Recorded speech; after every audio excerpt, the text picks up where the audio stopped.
За 18 дугаар бодлогыг бодё. За багийн минь энэ бодлогон дээр л гацсан л та. Ойлгохгүй яг гацсан л та. Тэгэхээр энийг ойлгуулахад анхаарна. За санаа бол энэ л дээ. Одоо ийм гурвалжин байгаа байхгүй юу? Тэнгүүтээ дээрэс нь эхлээд тэгээд зэрэгэлдээ хоёр нүднийх нь аль нэг рүү л очиж болно гэж байгаа байхгүй юу? Тэгээд явал хамгийн их тийм юу тоонуудыг одоо оног цуглуулах гэж хэлээ л да, тийм боломж замыг олох байхгүй юу? Тэгэхээр яг энэ гурвалжны хувьд бол 3, 7, 4, 9 гэдэг. Тэгээ нийлбэр нь 23 оноо цуглуулж байна те. Тэгээд энэ бол хамгийн их оноо цуглуулах зам байгаа байхгүй юу? Тэгэхээр энийг яаж хийх вэ? За оролт нь ийм болж байна те. За тэгээд энэ оролтон дээр хамгийн их оноог л цуглуул гэсэн үг шүү дээ. Оролтонд би ч ингээл олцсон л байна л да.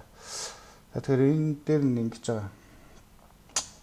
За энэ бол нэг 16,000 нийт явах зам байгаа. Тэгэхээр бүх замыг замаар яваад 75-аас эхлээл ингэж нэг яваал ингээд бүх замаар нь явж үзээд бодох юм бол боломжтой те, бодох боломжтой 16,000 ч бага юм чи. Гэхдээ энэ 67 дугаар бодлого дээр болохоор 100 мөртөө гурвалжин байгаа гинэ. Тэгэхээр тэрийг бол одоо бүх боломжоор нь яваад харгаад brute force гэдэг аахгүй. Тэгээ brute force-оор хийх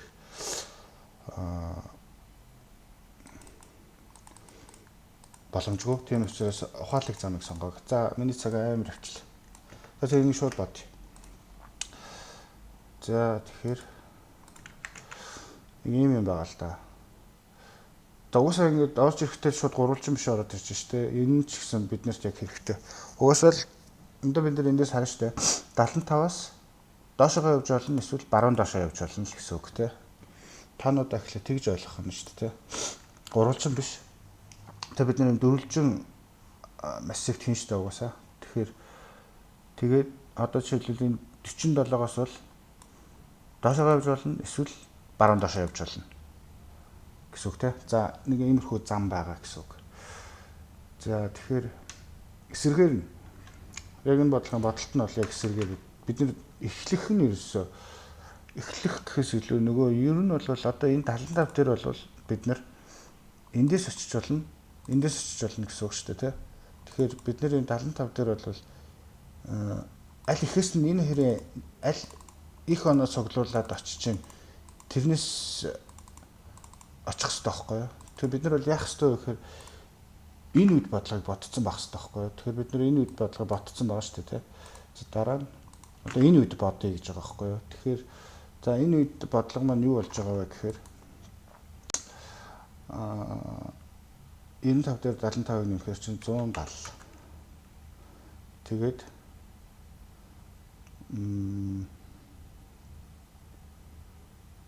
75 дээр 64-ыг нэмэхээр 139.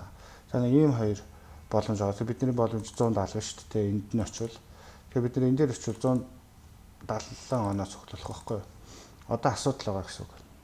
Одоо энэ 47 дээр очих хамгийн одоо энэ 17 дээр очихдоо бид нэр хаанаас очих вэ гэвэл эндээс очиж чадахгүй шүү дээ, тий. Одоо бид нэр энд 3 дахь мөрөө хийх гэж юм гэсэн үг. Тэгэхээр одоо 17 дээр бид хаанаас очихлаа? 17 дээр бид нэр 170-аас л очиж шүү дээ, тий. Дээрээс нь шууд доошоо бууж болно. Өөрөөр хэлбэл гурвалжингийн захаар явж гэсэн үг шүү дээ. Тэгэхээр энэ дээр бол ерөөсө цуглуулж чадах максимум оноо нь 187 гэсэн үг. За одоо энэ 47 дээр асуудал байсан. 47 дээр болохоор эндээс ч очиж болно. Эндээс ч очиж болно. Гэхдээ их нь 170-аас. Тэгэхээр 170-аас очно гэсэн үг. Тэгэхээр 217 болно гэсэн үг. За тэгэхээр одоо 82 дээр. 82 дээр болохоор бид нэр дээдлэлт нь байхгүй учраас дээрээс нь очихгүй те. Тэгээд эндээс очин те. Тэгээд За хэдий 221 ч юм уу. За нэг иймэрхүү юм шиг. За ингээл бид нар гурвалжнаа ингэж бүтээх хэрэгтэй гэсэн. Өөрөөр хэлбэл дээдлийнхээ хоёр нүднээс максимум нь аваад нэмээ яваад байна гэсэн. За энэ ерөнхийдөө динамик програмчлалын бодолтой байгаа шүү. За энэ бодолтыг хий. За гэлзүүлнэ. Гайг бах уу. Өнөр оролттой болохоор явчих шүү дээ. Чүү. За хэдэн минут төлчихнө харъя. Өөрхөн чаленж байна. Чи хэдэн мөртөө лээ?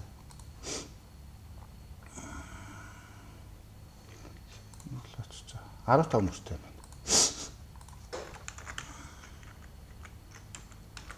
За тэгэхээр бид нэр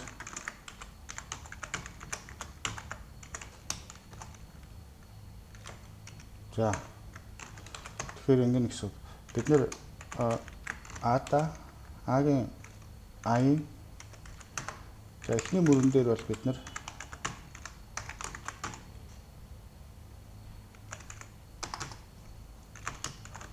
мөр болгон мөрийнхөө дугаартай тэнцвэр элементтэй байгаа шүү дээ. За тэгэхээр нэг юм хөө. За тэгээд А 15 мөртэй байгаа чинь гिचгэд болчих واخа тий.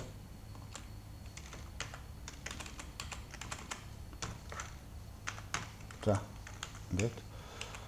За тэгэнгүүт одоо авцсан. Бүх элементүүд авцсан. За одоо авах бүртээ за массив шууд нэмсэх тийм ээ.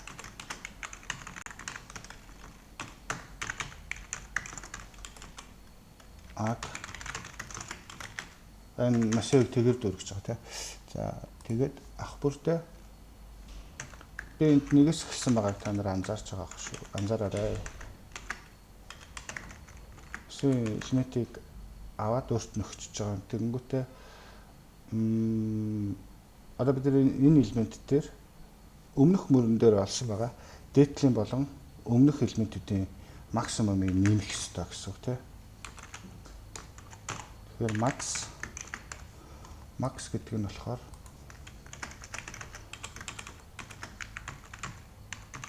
энд байдаг. За тэгээд юуны макс вэ гэхээр яг дээдлийн мөр гэхээр энтэй энэний ингэж унших хэрэгтэй шүү дээ. Тэгээд энэний энэ тий нэг дээдлийн мөр болон дээдлийн мөрний яг дээдлийнхээ элементийн зүүн талынхаа элемент гэхээр энэ хэсэг тий. За энэ хоёрын максыг нэмж. За ерөнхийдөө ингэж болчихно дөө. Тэгээд яваад дуусчих тий. Тэгэл дуусчихна өстой. Одоо бид нар яах ёстой вэ гэхээр 15 дугаар мөрийнхөө максимумыг олуулах байхгүй тий. Тэр авч тий. Энэ бүгд дээрх тоост тий. Тэгэхээр ингэ чинь гэсэн үг. Одоо бид нар хариугаа олцсон гэсэн үг. Тэгэхээр одоо 15-ыг энэ J-с их байвал энийг бид нар ингэж хичээд байгаа шүү дээ. J-тэй тэнцүү max ингэж хичээж болно те. Өмнө ирсэн байгаа учраас тэгээд энэ гэсэн үг. За хариугаар. Эхүр. Чи ингэж шүү дээ. Энэ те. 1074 гэж те. За ерөнхийдөө ийм л байгаа гэсэн. Гэхдээ сүүлийн нэг мөрөө хөвлж үзье л та тий. Сүүлийн нэг мөрөө хөвлж үзэх юм бол сүүлийн яг 15 дугаар мөрөө бид нар хэд гэж болсон. Тэгэхээр ингээ үзэж болно тий. Тацаалал цаг болчихлоо. За. Нэг иймэрхүү бодолтой шүү. Тэгээд яваарай. Динамик програмчлал шүү. Назада. Чум бааш тэ.